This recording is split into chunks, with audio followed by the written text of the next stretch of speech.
Fala pessoal, tudo bem? Mais um vídeo aqui para Solução Ativa. Eu sou o Rafael Rodrigues e para você que ainda não assinou o canal, se inscreva para receber todas as notificações e para me ajudar a chegar a 1000 assinantes até o final de 2017, né, gente? Afinal de contas, o ano tá acabando e a gente precisa crescer. Falando em terminar o ano, esse é o momento que a gente começa a fazer reflexões sobre a vida, sobre o que vai ser melhor para 2018, o que eu posso fazer diferente.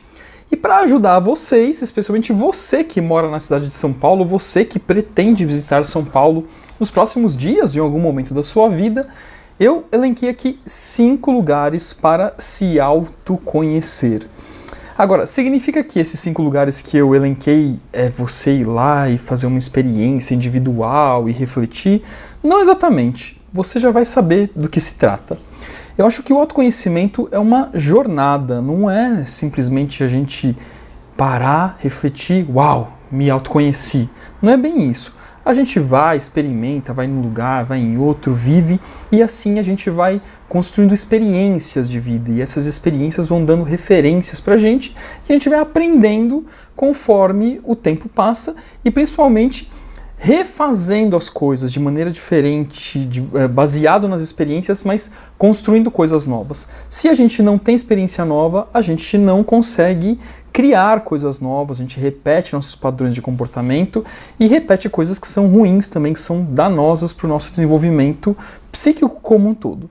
Então vamos lá. Esses 5 lugares que eu escolhi, tem um pouco aqui das minhas preferências e tal, mas eu acho que você vai gostar também caso você não conheça. Primeiro lugar, Museu Afro-Brasil. Esse museu fica dentro do Parque do Ibirapuera.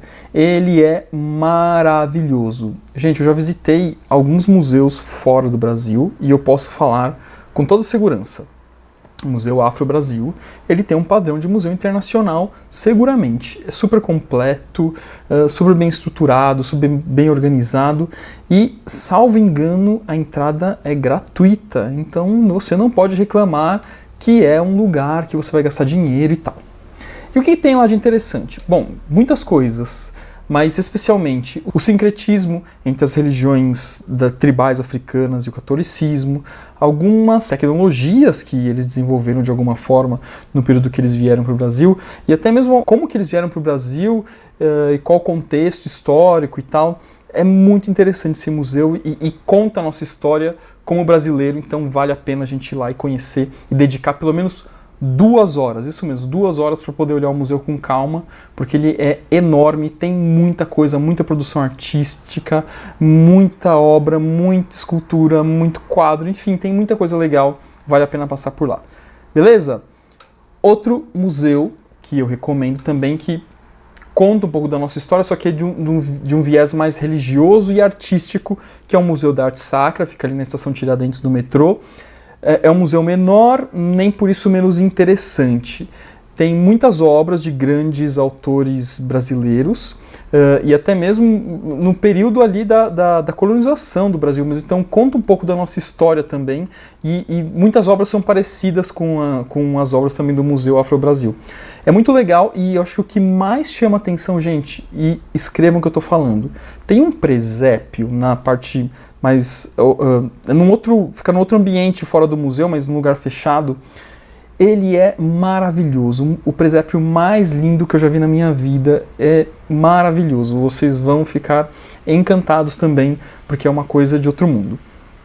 Enfim, só indo ver para crer, vocês vão entender o que eu estou falando se vocês visitarem. Então uma experiência também, não só, independentemente de qual seja a sua religião, tá? Não importa nesse contexto, o mais importante é olhar para o contexto histórico e ver como que você está inserido nessa história do Brasil que também passa pelo viés religioso, beleza?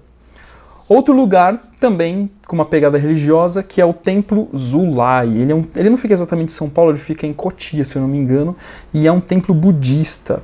Vale muito a pena visitar, é um lugar de muita paz, de muita reflexão, e aí sim é um lugar mais calmo, que você pode ir com calma e visitar, passar um período lá, porque é realmente muito agradável, muito acolhedor. E é uma experiência com outro viés religioso, budista e tal, e tem carpas por ali, tem alguns jardins para você poder percorrer. É uma delícia de lugar, muita gente foi, gostou, eu já fui também, foi uma experiência incrível e vale a pena investir algumas horas para ir até lá em Cotia e curtir esse lugar tão mágico e tão místico de alguma forma. Então, Templo Zulai é o terceiro lugar. Quarto lugar, esse é um lugar mais cool em São Paulo, que é a Praça do Pôr do Sol. A Praça do Pôr do Sol é muito legal porque, assim, no meio de São Paulo, em Pinheiros, é um lugar que fica mais alto em relação ao resto da cidade e você pode ver perfeitamente o sol se pondo, assim, na sua frente, assim, daquele jeito mágico e místico que é ver o sol se pôr com toda a beleza e a grandeza que tem o pôr do sol. E é interessante porque algumas pessoas aplaudem quando o sol se põe e tal. E é muito legal também porque lá tem muitas tribos de São Paulo. Tem grupo de jovens, tem famílias com seus filhos, tem pessoas passeando com seus cachorros, e tem todas as tribos que vocês podem imaginar. Tem gente tocando violão, tem gente fazendo piquenique, tem gente tomando cerveja, tem tudo que vocês podem imaginar. E eu acho que essa experiência de poder ver o pôr do sol, de contemplar o pôr do sol, diz muito sobre a nossa finitude, os nossos ciclos de vida também. A gente precisa dormir para acordar, a gente precisa acordar para poder dormir, e esse é o ciclo da vida, uma conjunção de opostos que se complementam e não que traçam uma relação de embate. A gente precisa desses ciclos para poder viver bem. E eu acho que a Praça do Pôr do Sol oferece essa experiência num centro da cidade, assim, de maneira tão rica e tão gostosa. Praça do Pôr do Sol. E o quinto e último lugar, esse é um lugar mais cult, que é a Livraria Cultura, especialmente a Livraria Cultura do Conjunto Nacional. É uma experiência incrível ir na Livraria Cultura, porque você pode pegar os livros onde você bem entender, você pode sentar no chão da livraria em qualquer lugar e ler, ninguém vai te incomodar, ninguém vai te atrapalhar. Tem uns puffs espalhados também, tem umas poltroninhas espalhadas, tem um café bem gostoso no térreo, tem 2 andares de muito conteúdo, de muito livro, de livros importados, de livros de todos os autores que você pode imaginar. E é gigante o lugar, é enorme, assim, é muito gostoso estar lá e oferece esse acesso à cultura. Para quem eventualmente tem uma questão, não tenho dinheiro para gastar com livro, para gastar com isso, aquilo, outro, vai na Livraria Cultura, pega um livro, lê, folheia lá mesmo, você pode devolver, ninguém vai encher seu saco porque você está folheando um livro lá e lendo, enfim. É um lugar muito gostoso de São Paulo, com muita coisa boa e vale a pena lá também. E fazer esse experimento, né, de ler coisas novas, e quanto mais a gente se entrega para a experiência de vida, a gente vai para a vida, mais a gente é retroalimentado com essas experiências. Como eu disse lá no início do vídeo, não é só ficar pensando e refletindo sobre a vida. Isso é legal também, mas ir para a vida, ir para o experimento, olhar e conhecer outras perspectivas diferentes daquela que nós estamos acostumados, ajuda muito para o nosso desenvolvimento. Esse é o meu recadinho de fim de ano para você. Aproveite o fim do ano para fazer novos experimentos e que seja uma vida com muita coisa boa para o próximo ano, né, gente? Para você, um grande abraço e nos vemos em breve. Até mais!